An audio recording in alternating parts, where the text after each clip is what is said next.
Bluetooth സ്പീക്കറിൽ നിന്നും ഒഴുകിവരുന്ന പാട്ടിനെ കണ്ണുകളടച്ച് തന്റെ ഹൃദയത്തിലേക്ക് ആവാഹിക്കുകയാണ് പാർവതി. ചാരുകസേരയിലാണ് അവരിയ്ക്കുന്നത്. ഒരു 40-45 വയസ്സ് തോന്നിക്കും. സാരിയാണുടുത്തിരിക്കുന്നത്. ഐശ്വര്യം നിറഞ്ഞു നിൽക്കുന്ന മുഖം. പാട്ടിനനുസരിച്ച് ആടിത്തിമിർക്കുകയാണ് പാർവതിക്കുള്ളിലെ നർത്തകി. അതിനുദാഹരണമാണ് പാട്ടിനനുസരിച്ച് ചലിക്കുന്ന അവരുടെ കൈവിരലുകൾ. മേലേടത്ത് എന്നെഴുതിവച്ചിരിക്കുന്ന ആ പഴയ മോഡൽ തറവാട് വീടിന്റെ മുറ്റത്തായി ഒരു ബുള്ളറ്റ് വന്നു നിന്നു. തലയിൽ നിന്നും ഹെൽമറ്റ് എടുത്തു മാറ്റി നെറ്റിയിലേക്ക് വീണുകിടക്കുന്ന മുടി അവൻ കൈകൊണ്ട് ഒതുക്കിവെച്ചു. അവൻ തറവാടും പരിസരവും ഒന്ന് നോക്കി. ചുണ്ടിൽ വിരിഞ്ഞ പുഞ്ചിരിയോടെ അവൻ വണ്ടിയിൽ നിന്നുമിറങ്ങി. ബ്ലാക്ക് ജീൻസും ബ്ലൂ കളർ ഷർട്ടുമായിരുന്നു അവന്റെ വേഷം. ഷർട്ടിനു മുകളിലായി റൈഡിംഗ് ജാക്കറ്റ് ഇട്ടിരിക്കുന്നു. കൈകളിൽ റൈഡിംഗ് ഗ്ലൗസും. ട്രാവൽ ബാഗുമെടുത്ത് അവൻ മുന്നോട്ടു നടന്നു. ഉമ്മറത്തേക്ക് കയറിയപ്പോൾ തന്നെ അവൻ കേട്ടു അകത്തുനിന്നും ഉയർന്നു കേൾക്കുന്ന പാട്ട്. അവൻ പതിയെ അകത്തേക്ക് കയറി. ചാരുകസേരയിലിരുന്ന് പാട്ടാസ്വദിക്കുന്ന പാർവതിയെ അവൻ കണ്ടു. എന്തെന്നില്ലാത്ത ഒരു സന്തോഷം തന്റെ ഉള്ളിൽ നിറയുന്നത് അവൻ അപ്പോൾ അറിഞ്ഞു. ഒരു കുസൃതി തോന്നി അവൻ പതിയെ ചെന്ന് ബ്ലൂടൂത്ത് സ്പീക്കർ ഓഫ് ചെയ്തു. പെട്ടെന്ന് പാട്ട് നിന്നതും പാർവതി കണ്ണുകൾ തുറന്നു നോക്കി. മുന്നിൽ നിൽക്കുന്ന അവനെ കണ്ട ആകാംക്ഷയോടെ പാർവതി ഇരുന്നിടത്തു നിന്നും എഴുന്നേറ്റു. വിച്ചു, മോനെ! പാർവതി നിറഞ്ഞ പുഞ്ചിരിയോടെ അടുത്തേക്ക് ചെന്ന് അവനെ ചേർത്തു പിടിച്ച് കൗതുകത്തോടെ അവന്റെ മുഖത്തേക്ക് നോക്കി. പ്രതീക്ഷിക്കാത്ത ആളെ കണ്ടതിലുള്ള ഞെട്ടലിലായിരുന്നു പാർവതി. ചേച്ചിയമ്മേ! പാർവതി കണ്ണിറയെ അവനെ നോക്കി നിന്നു. മോനെ, നീ എന്താ ഒരു മുന്നറിയിപ്പില്ലാതെ? വിശാലൊന്നു ചിരിച്ചു. ഈ വരവിനല്ലേ ഒരു ത്രില്ല്. എന്റെ ചേച്ചിയമ്മ ഞെട്ടിയോ? പിന്നില്ലാതെ. പെട്ടെന്ന് നീ ഇങ്ങനെ മുന്നിൽ പ്രത്യക്ഷപ്പെടുമെന്ന് വിചാരിക്കോ? എത്ര നാളുകൾക്ക് ശേഷം ആ കുട്ടി നിന്നെ ഒന്ന് നേരിൽ കാണുന്നത്? ഇമ്മ ചിമ്മാതെ അവനെ കൺകുളിരെ നോക്കിക്കൊണ്ട് പാർവതി പറഞ്ഞു. അവൻ ചേച്ചിയമ്മയെ ചേർത്തു പിടിച്ചു. പിന്നെ നീ അമേരിക്കയിൽനിന്ന് നേരെ ഇങ്ങോട്ടേക്കല്ല വന്നിരിക്കുന്നത് എന്നെനിക്ക് മനസ്സിലായി. പറ, എവിടെയൊക്കെ കറങ്ങിയിട്ടായി വരവിൽ? അവനെ ഒന്ന് നോക്കി പാർവതി ചോദിച്ചു. ചോദ്യം കേട്ട് അവൻ ചെറിയൊരു കള്ളച്ചിരിയോടെ നിന്നു. ഞാൻ 2 ദിവസമായി വന്നിട്ട്. ബാംഗ്ലൂരായിരുന്നു. എന്റെ ഒരു ഫ്രണ്ടിന്റെ കല്യാണം. കല്യാണവും കൂടി മറ്റൊരു ഫ്രണ്ടിന്റെ ബുള്ളറ്റുമെടുത്ത് നേരെ എന്റെ ചേച്ചിയമ്മയുടെ അടുത്തേക്ക്. അവനൊരു ചിരിയോടെ പറഞ്ഞു. എത്ര നാളിനു ശേഷാ നിന്നെ ഒന്ന് കണ്ണിറയെ കാണുന്നത്? പാർവതി അവന്റെ ഇരു കവിളിലും കൈവച്ച് നെറ്റിയിലൊരു മുത്തം കൊടുത്തു. സന്തോഷത്താൽ പാർവതിയുടെ കണ്ണുകൾ നിറഞ്ഞിരുന്നു. വിച്ചുവിന്റെ ഹൃദയവും. ഞാനിനി കുറച്ചധികം നാൾ ഇവിടെ തന്നെയുണ്ടല്ലോ എന്റെ പാറൂട്ടി. അവൻ പാർവതിയുടെ താടിയിൽ പിടിച്ച് കൊഞ്ചിച്ചുകൊണ്ട് പറഞ്ഞു. ചേച്ചിയമ്മ, എന്ന വേഗം ചെന്നെനിക്ക് കഴിക്കാൻ എന്തേലും എടുക്ക്. കുറേയായില്ലേ നാട്ടിലെ ഭക്ഷണം കഴിച്ചിട്ട്. ചേച്ചിയമ്മയുടെ കൈപുണ്യം ആസ്വദിക്കാൻ വേണ്ടി പുറത്തുനിന്നൊന്നും കഴിച്ചിട്ടില്ല. നല്ല വിശപ്പ്. അവൻ വയറിൽ തടവിക്കൊണ്ട് പറഞ്ഞു.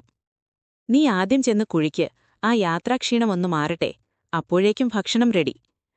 പാർവതി അവനെയും കൂട്ടി വിച്ചുവിന്റെ മുറി ലക്ഷ്യം വെച്ച് നടന്നു. അടഞ്ഞുകിടക്കുന്ന ഒരു മുറിയുടെ മുന്നിലാണ് അവരിരുവരും നിൽക്കുന്നത്.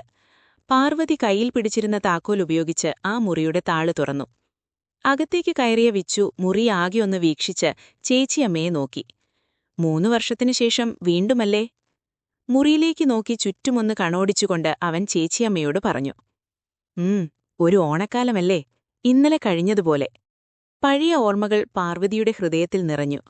എല്ലാം പഴയതുപോലെ തന്നെ, ഒരു മാറ്റവുമില്ല.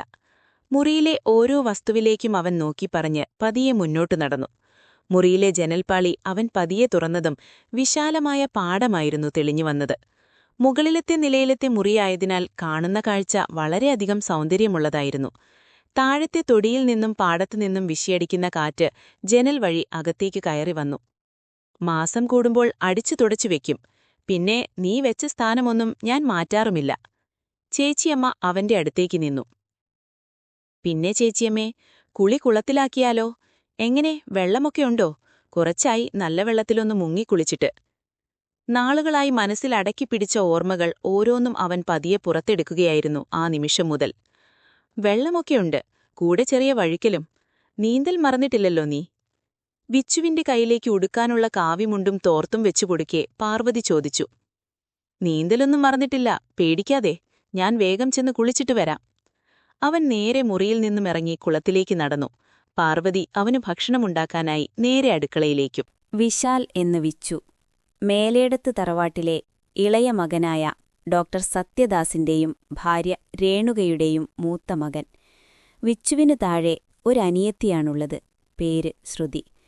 സത്യദാസിന്റെ ഏട്ടനാണ് മാധവൻ. ആളൊരു പോലീസ് ഉദ്യോഗസ്ഥനാണ്. മാധവന്റെ ഭാര്യയാണ് പാർവതി. പാർവതി നല്ലൊരു ക്ലാസിക്കൽ ഡാൻസറാണ്. എല്ലാ സന്തോഷവും നൽകിയപ്പോഴും മാധവനെയും പാർവതിയെയും ദൈവം ഒരു കാര്യത്തിൽ മാത്രം പരീക്ഷിച്ചു. ഒരു കുഞ്ഞിന് ജന്മം നൽകാനുള്ള ഭാഗ്യം അവർക്ക് ലഭിച്ചില്ല. എന്നാൽ സത്യന്റെയും രേണുകയുടെയും വിവാഹം കഴിഞ്ഞ് വിച്ചു പിറന്നതിനു ശേഷമാണ് മാധവനും പാർവതിയും ഒരുപക്ഷെ ആ ദുഃഖത്തിൽ നിന്നും രക്ഷപ്പെടാനായത്. വിച്ചുവിന് 10 വയസ്സുള്ളപ്പോഴാണ് സത്യന് അമേരിക്കയിൽ ഒരു ഹോസ്പിറ്റലിൽ ജോലി ലഭിക്കുന്നത്. അന്ന് വിച്ചുവിനെ പിരിയുന്നതിൽ പാർവതിക്കും മാധവനും അതിയായ സങ്കടമുണ്ടായിരുന്നു. എല്ലാ ഓണത്തിനും സത്യനും കുടുംബവും നാട്ടിലേക്ക് വന്നിരുന്നു. ആ ദിവസങ്ങളിൽ പാർവതിയും മാധവനും വിച്ചുവിനെ മതിമറന്ന് സ്നേഹിക്കും. അവനു വേണ്ടതെല്ലാം വാങ്ങിക്കൊടുക്കും. അങ്ങനെ വർഷങ്ങൾ കടന്നുപോകെ സത്യനും രേണുകയും വിച്ചുവിനു കൂട്ടായി ഒരനിയത്തിയെ കൊടുത്തു. അവളെയും മാധവനും പാർവതിക്കും വലിയ ഇഷ്ടമായിരുന്നു. വർഷങ്ങൾ കടന്നുപോകെ ജീവിതത്തിൽ തിരക്ക് വർദ്ധിച്ചതും നാട്ടിലേക്കുള്ള വരവ് സത്യൻ കുറച്ചു. എങ്കിലും ഫോണിലൂടെ അവർ ബന്ധങ്ങൾ പുതുക്കിയിരുന്നു. വിച്ചു മുതിർന്നപ്പോൾ ചേച്ചിയമ്മയെയും വല്യച്ഛനെയും കാണാൻ അവൻ തനിയെ നാട്ടിലേക്ക് വരുമായിരുന്നു. ഇപ്പോൾ 3 വർഷങ്ങൾക്ക് ശേഷമാണ് വിച്ചു വീണ്ടും നാട്ടിലേക്ക് വന്നിരിക്കുന്നത്. വിശാൽ കുളത്തിലേക്ക് നടക്കുകയാണ്. തറവാടിനും ചുറ്റും തെങ്ങും കവുങ്ങും ജാതിയും വിളഞ്ഞു നിൽക്കുന്ന തൊടിയാണ്. വടക്കേ ഭാഗത്തായി തൊടിയുടെ നടുക്കായാണ് കുളമുള്ളത്. ചുറ്റും മരങ്ങളുള്ളതിനാൽ കുളത്തിലെ വെള്ളത്തിന് എപ്പോഴും നല്ല തണുപ്പാണ്. വെള്ളം നിൽക്കുന്ന ആദ്യ പടവിലേക്ക് കാൽ വെച്ചതും അവന്റെ ശരീരവും മനസ്സും ഒരുപോലെ തണുത്തു. കണ്ണുകളടച്ച അവന്റെ ഓർമ്മകളിൽ വർഷങ്ങൾക്കു മുമ്പ് കുളത്തിൽ നീന്തി തുടിക്കുന്നൊരു കുട്ടിയുടെ ചിത്രം തെളിഞ്ഞുവന്നു. ഒരു ചാട്ടമായിരുന്നു അവൻ കുളത്തിലേക്ക്. മതിവരുവോളം നീന്തിക്കളിച്ചു അവൻ. ഏറെ നേരം കഴിഞ്ഞിട്ടും വിച്ചുവിനെ കാണാത്തതുകൊണ്ട് കുളത്തിലേക്ക് തിരഞ്ഞുവന്നതാണ് പാർവതി. വെള്ളത്തിൽ നീന്തി തിമിർക്കുന്ന വിച്ചുവിനെയാണ് പാർവതി അവിടെ കണ്ടത്. വിച്ചു, മതി, കയറ്. ശീലമില്ലാത്തതല്ലേ, വല്ല അസുഖവും പിടിക്കും.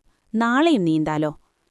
പാർവതി പറഞ്ഞതും നീന്തൽ നിർത്തി ഒരു 3 വട്ടം മുങ്ങി നിവർന്ന് അവൻ വെള്ളത്തിൽ നിന്നും കയറി. പാർവതി വേഗം വിച്ചുവിന്റെ അടുത്തേക്ക് ചെന്ന് തോർത്തുമുണ്ടെടുത്ത് തലതുവർത്തിക്കെടുത്തു. അവനത് ആസ്വദിച്ച് നല്ല കുട്ടിയായി ഒതുങ്ങി നിന്നു. പരിചയമില്ലാത്ത വെള്ളമല്ലേ, ഞാൻ രാസനാദിപ്പൊടി നെറുകയിലിട്ട് തരാം, നീ വാ. തല തുവർത്തിക്കൊടുക്കുന്നതിനിടയിൽ പാർവതി പറഞ്ഞു. അവരിരുവരും കുളത്തിൽ നിന്നും വീടിന്റെ ഭാഗത്തേക്ക് നടന്നു. നല്ല തണുത്ത വെള്ളം, കുളി കഴിഞ്ഞപ്പോ എന്താ സുഖം. നടക്കും വഴി അവൻ തോട്ടത്തിനു ചുറ്റും കണ്ണോടിച്ചു പറഞ്ഞു. കുളത്തിനു ചുറ്റും മരങ്ങളല്ലേ, അതാ വെള്ളത്തിന് ഇത്ര തണുപ്പ്. ചേമ്യമ്മേ, വല്യച്ഛനെപ്പോഴാ എത്താ? പിന്നെ ഞാൻ വന്ന കാര്യം വിളിച്ചു പറഞ്ഞിട്ടൊന്നുമില്ലല്ലോ. വല്യച്ഛനെയൊന്നും ഞെട്ടിക്കണം. ഇല്ലടാ ചേക്കാ, മാധവേട്ടൻ വരാൻ ലേറ്റാകും. പഴയതുപോലെ തന്നെയുണ്ട് കുളവും പരിസരവും. ഇതെല്ലാം ഞാൻ എത്ര മിസ് ചെയ്തിരുന്നെന്നോ. തൊടിയുടെ അവസാനമെത്തിയതും അവൻ പറഞ്ഞു. എന്താടാ, നിന്റെ ഫോട്ടോഗ്രാഫിക്ക് പറ്റിയ വല്ലതും നീ കാണുന്നുണ്ടോ ഇവിടെ? വിച്ചു പറഞ്ഞത് കേട്ട് പാർവതി ചോദിച്ചു. ഇവിടെ മൊത്തം അതല്ലേ, ഈ വരവിനു പിന്നിൽ അങ്ങനെയും ചില ലക്ഷ്യങ്ങളുണ്ട്. അവർ രണ്ടുപേരും സംസാരിച്ചുകൊണ്ട് വീട്ടിലേക്ക് നടന്നു. പാർവതി വിച്ചുവിന് കഴിക്കാനായി നല്ല ചൂട് ദോശയും ഉശിരൻ ചുട്ടരച്ച ചമ്മന്തിയും ഉണ്ടാക്കിയിരുന്നു. വിച്ചു കുളി കഴിഞ്ഞ് പാർവതി കൊടുത്ത കാവിമുണ്ടും ചുറ്റി ഒരു ടീഷർട്ടുമിട്ട് നേരെ അടുക്കയിലേക്ക് ചെന്നു. വിച്ചു, നീ ഇരിക്ക്, ഞാൻ വിളമ്പിത്തരാം. പാർവതി പറഞ്ഞതും അവൻ ഡൈനിങ് ടേബിളിലെ ചെയറിലിരുന്നു. പാർവതി അവന് പ്ലേറ്റ് വെച്ചു വിളമ്പിക്കൊടുത്തു. ഓഹ്, എന്താ രുചി! ഈ ഒരു കൈപ്പുണ്യത്തിനു മാത്രം ഒരു മാറ്റവുമില്ലല്ലോ എന്റെ ചേച്ചിയമ്മേ, അവൻ ആസ്വദിച്ചു കഴിച്ചുകൊണ്ട് പറഞ്ഞു. അവന്റെ മുഖത്തെ ഓരോ ഭാവവും പാർവതി സന്തോഷത്തോടെ നോക്കിക്കാണുകയായിരുന്നു. ചേച്ചിയമ്മ ഇരിക്ക്, ഞാൻ ഉച്ചയ്ക്ക് ഊണ് കഴിച്ചതാ, നീ കഴിക്ക്. അതൊന്നും പറഞ്ഞാ പറ്റില്ല, ദേ ഇങ്ങോട്ടിരുന്നേ. അവൻ അടുത്തുള്ള ചെയർ പാർവതിക്കിരിക്കാനായി നീക്കിയിട്ടുകൊടുത്തു. പാർവതി ഒരു പ്ലേറ്റ് എടുത്ത് അതിലൊരു ദോശയും കുറച്ച് ചമ്മന്തിയും ഇട്ടു. അതിൽ നിന്നും ഒരു ദോശപ്പൊട്ട് കീറിയെടുത്ത് ചമ്മന്തിയിലൊന്നൊപ്പിയെടുത്ത് അതവന്റെ നേരെ നീട്ടി. അവൻ ഒരു പുഞ്ചിരിയോടെ വാ തുറന്നു. പാർവതി അതവന്റെ വായിലേക്ക് വെച്ചുകൊടുത്തു. എന്നോ തന്നിൽ നിന്നും നഷ്ടമായ മാതൃത്വം വീണ്ടും തന്നിൽ നിറയുന്നത് പാർവതി ആ നിമിഷമറിയുന്നുണ്ടായിരുന്നു. തുടരും.